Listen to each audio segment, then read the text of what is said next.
Ravi de vous retrouver, mesdames et messieurs, à ce nouveau numéro de l'entretien du jour sur SICA Télévision. Aujourd'hui, nous allons nous pencher beaucoup plus sur l'éducation, sur la formation. Et pour en parler avec nous sur ce plateau, il a nom Harry Videro. Il est consultant en gestion des projets.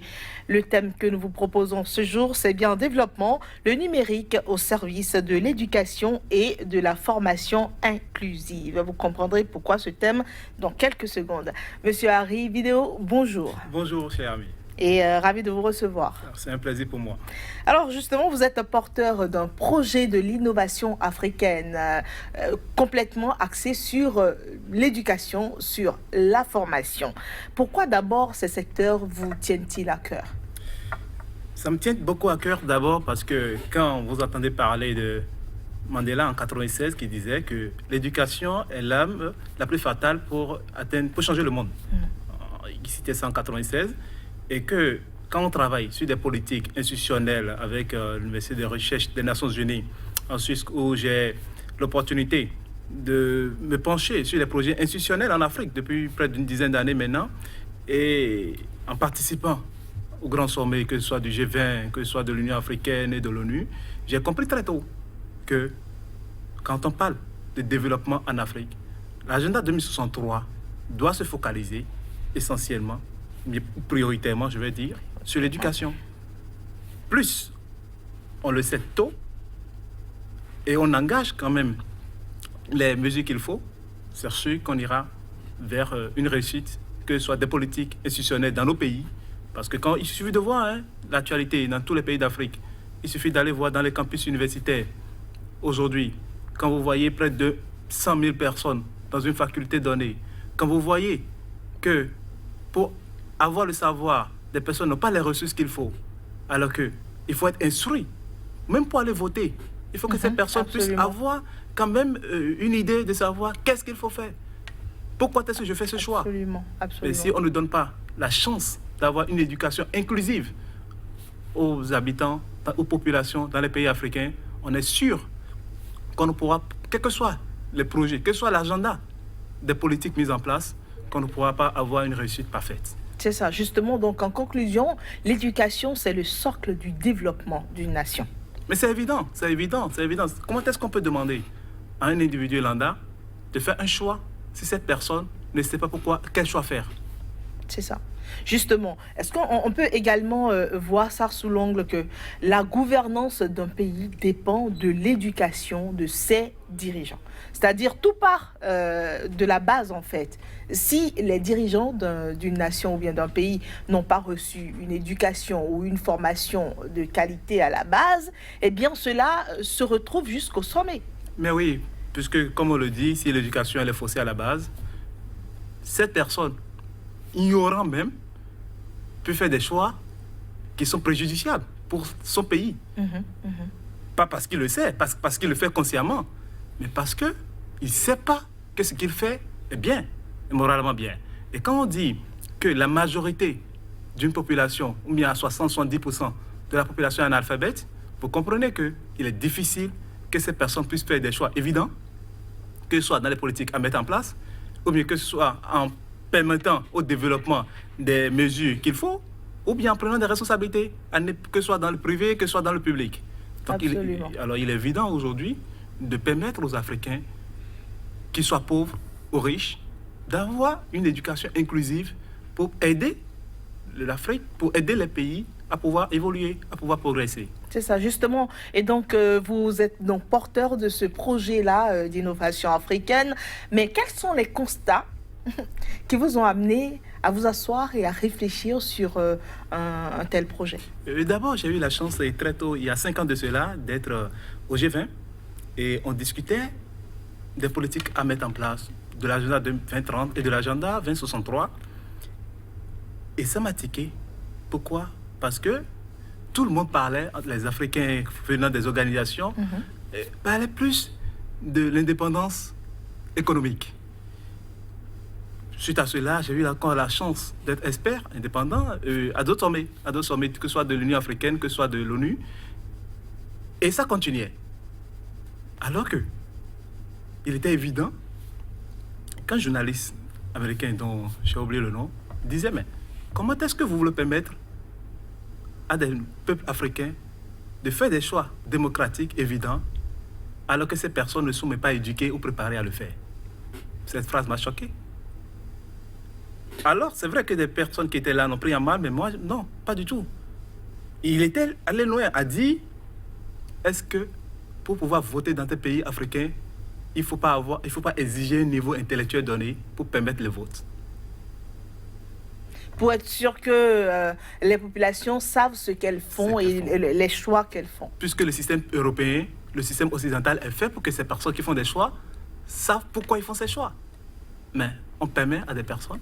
J'ai dit, automatiquement, j'ai compris alors pourquoi est-ce qu'aujourd'hui, on parle de, on a choisi tel élu, parce que et les gens qui le font, quand tu vas dans leur pays, l'élu ne fait rien, il n'y a pas de retour, mais malgré ça, 5 ans après, il est réélu. Dessous, il est réélu, tout ça. Ce qu'il dit, c'est évident. Si c'est évident, qu'est-ce qu'il faut faire? Il faut se frustrer. Il faut alors, Absolument. en tant qu'Africain, en tant que leader, penser alors à mettre en place une politique qu'il faut, un projet qu'il faut, pour pouvoir parler à cela. C'est là que, sitôt, il y a 2 ans de cela, j'ai travaillé sur un programme de l'UMOA, où je suis allé en France, où j'ai présenté pour la première fois le passeport pour l'employabilité et l'entrepreneuriat de la jeunesse.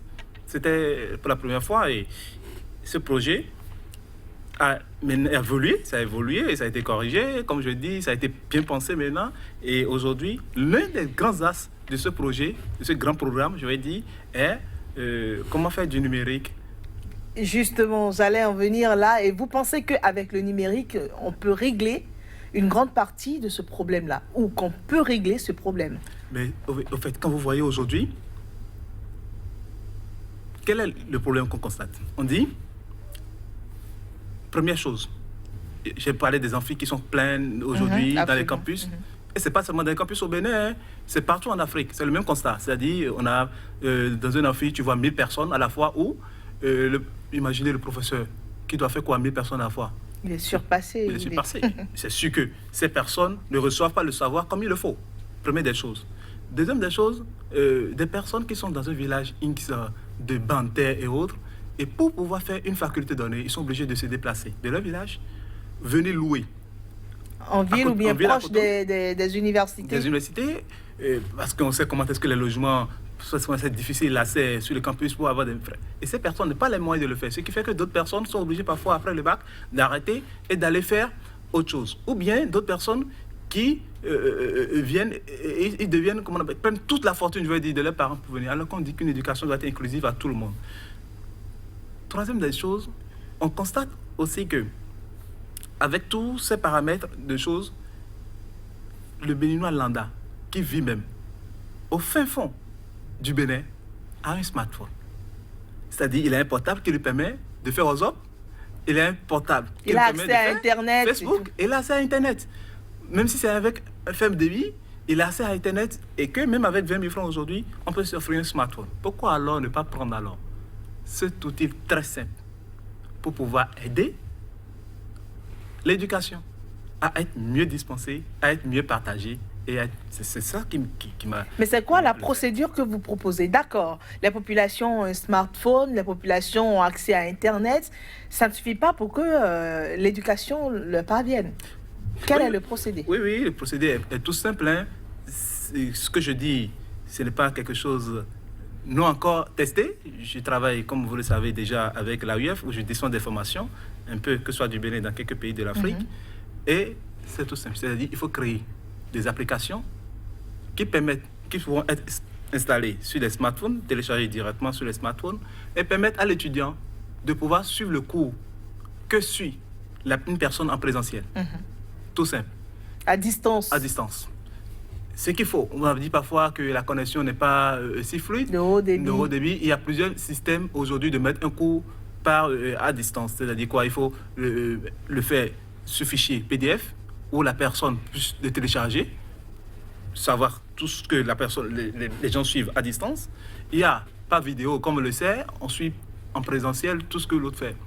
Et il y a un moyen très simple de savoir si ces personnes suivent le cours comme il le faut. C'est-à-dire l'effet de QCM. Permettre aussi de travailler en des petits groupes de 5, de 6, et pouvoir évaluer ces personnes à chaque cours. Juste pas des QCM qui sont mis en place pour, à chaque fin de cours pour permettre quand même à ces personnes de valider et de voir le niveau de compréhension pour savoir qu'est-ce qu'il faut ajouter. Parce qu'aujourd'hui, même le professeur, comme je le disais, qui a un monde de personnes devant lui, n'est pas sûr qu'ils ont tous compris. Mais s'il y a un système d'évaluation, s'il y a un système permanent, s'il y a un système de contrôle et de suivi, tout le monde pas gagnant. Au lieu de prendre alors l'étudiant, de prendre alors son temps, de faire seulement que WhatsApp, Facebook, il prend son temps pour apprendre son cours. Il prend son temps pour réapprendre son cours, pour relire son cours. Il prend son temps pour se servir de son téléphone portable pour l'utile et l'agréable pour son devenir. Alors, Monsieur Harry, une fois que tout ceci aura été observé et suivi, quel changement est-ce qu'on pourrait avoir à l'horizon? D'abord, il faut dire que ce projet, comme je le dis, c'est vrai, a été reconnu à l'Union africaine comme une bonne idée d'innovation, et que ce soit même à l'ONU, à Berlin. C'est parce que il faut être sûr, comme je disais, que d'ici 3 à 5 ans, si réellement on met ces applications en œuvre au niveau des universités, ça va permettre un savoir inclusif, une éducation inclusive de la société. Ça va permettre alors que d'ici à court terme, que des personnes puissent être instruites, puissent avoir le savoir qu'il faut, puissent faire des choix qu'ils veulent.